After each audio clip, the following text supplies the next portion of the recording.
Now that you've signed up for a course, I want to just go over a few particulars of what you will be learning in this course.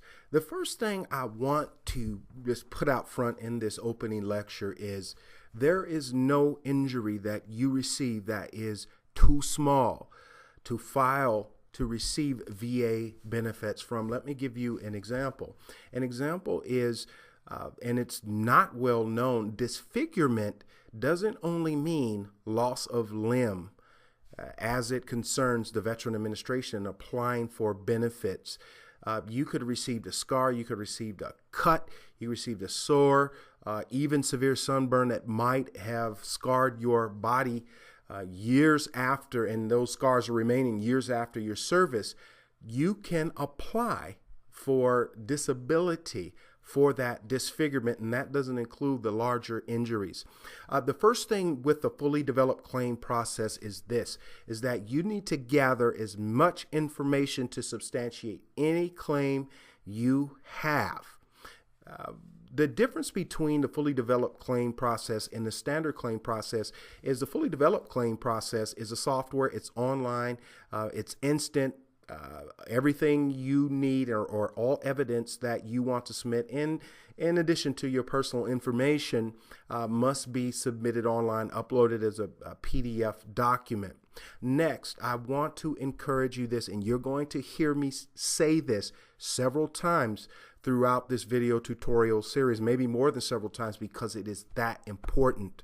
The VA does offer a service which allows them to retrieve your personal medical records. The issue is that can literally, not only by my testimony, but by the testimony of many other veterans, that could literally add 4, 5, or maybe even more months or years to your claim.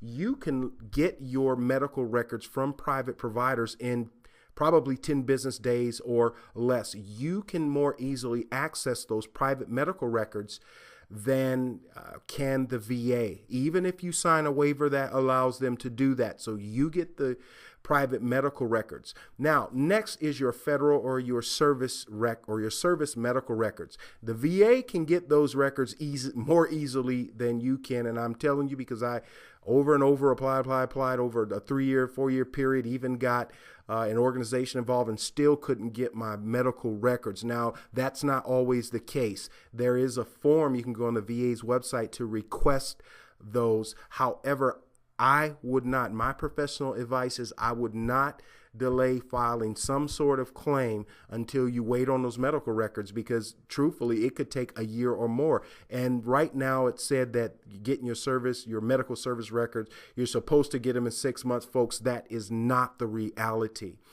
Even the local VA representatives in many counties, wherever you are, will tell you those things are very difficult to get a hold of, especially if you didn't walk away with them. However, with that said, the VA, I have found them mostly fair with their claims once they get your federal medical records. So if you in a perfect world, you'll have your medical records in order to file your claim, your federal medical records and your private medical records. But get your private medical records, and I would not allow the VA, I would not allow them, I guess that's not the right word, I wouldn't turn that responsibility over to the VA because you can get those records quick. The next thing is, for those of you who are currently in the military, now you can't file a fully developed claim on the VA website any sooner than 180 days from your separation date. What I want to tell you, if you are in the military, is get copies of your medical records now, not just your separation physical, which is going to come up maybe 30 or 60 days, probably 30 days, maybe before you separate. You need to get a copy of your medical records now so you are prepared on the 180th or maybe the 179th day till you separate to get to file your fully developed claim. Now, for those who separated from the military, one piece of evidence that it proved for me anyway to be really strong is I didn't get necessarily a copy of my entire medical record when I separated so many years ago, but I did get my separation physical. and it listed several, 3 or 4 issues, which now I am claiming. So if you can find your separation physical, all the more reason for certainly you to get it. The next thing I want to go over is that you make the decision whether you want to actually file a fully developed claim or a standard claim. This is the beauty. Even if you don't have all of the documentation you need to file a fully developed claim, and you actually go through the process, the VA will automatically take your claim from fully developed to standard claim if you can't provide them the information. So I want to be clear about that, is you don't lose any rights if you go through the fully developed claim process and that it doesn't work out because of lack of documentation. You want to have all the documentation, but you won't lose any rights. They'll just switch it to standard. The next thing that you are going to learn in this course is the need for accuracy when describing your injuries. Now, a lot of people, even VA, county VA representatives, will encourage you to file as many injuries as possible. Well, the issues are many. I'm going to give you 3.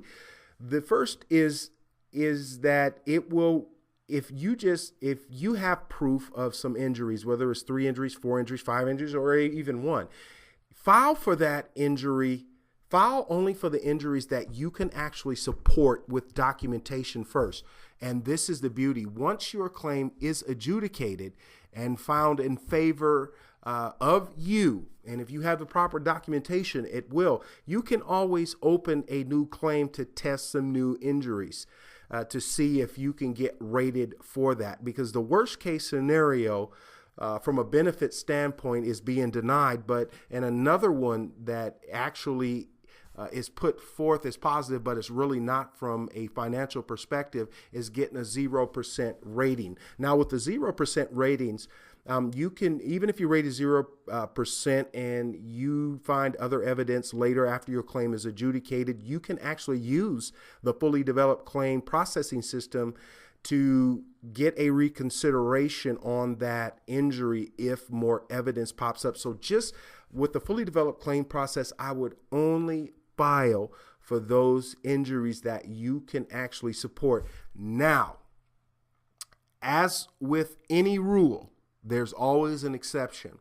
Now, that exception, my experience, and also the testimony of other veterans, is post-traumatic stress disorder. That could mean a lot of things. And even if you may not have proof, one of the positive things that the VA does is a lot of times with post-traumatic stress disorder, if you can give what they call the stressor, they will probably find in favor. And I'm not saying it's going to be 100% rating, 10, 20, 30, whatever that is.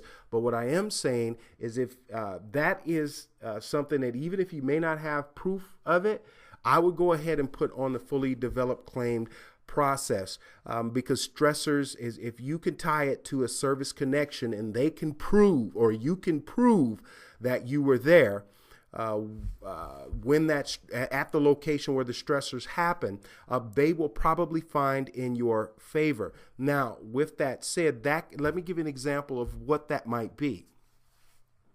That might be your unit was assigned, and I'll use myself. My unit was assigned to Somalia after actually went there twice. In the early 1990s, a movie came out about what happened there called Black Hawk Down. We all, most who are old enough remember that movie. Nevertheless, we were there shortly after that to give a show of strength, and a lot of things happened over there. So if you were over there and this is just an example, and you heard gunshots all night and it started to mess with your sleep and you're even suffering from that today, you can claim that and the VA will confirm that your unit was there. So post-traumatic stress disorders, that is something certainly especially for those of you who are anywhere near a combat zone, I would definitely put that down and kind of see what happens. But you're going to have to describe what happened, kind of, and where you were. The next thing, and I'll kind of close with this, is accuracy of your information is imperative. Even the smallest error in reporting information for a fully developed claim can get it dropped to a standard claim, which is going to take longer. You need to double and triple check the information that you are submitting. This is not an email where you can put it together quickly and submit it and hope the best happens. This is not some online information quiz or some survey that you're filling out that you could just whiz through. You're going to spend a few hours putting together your claim electronically, many more days and weeks gathering the evidence.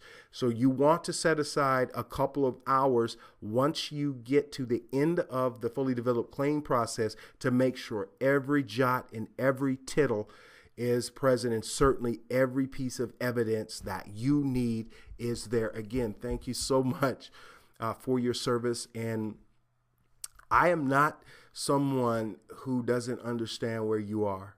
I assure you, I understand exactly where you are. I may not understand your individual situation, but I understand the anxiety that you may feel. I understand, especially for those you've been rejected by the VA before. I understand the rejection. My first claim was rejected in 2008, and it took a year for them, and they basically called me a liar. Which was really interesting, and the evidence is there. So I understand where you're at, but I want you to take a breather. I want you to take this course. I want you to gather evidence. And most of all, I want you to gain confidence to understand that the information you gather is power, and at least get the process started.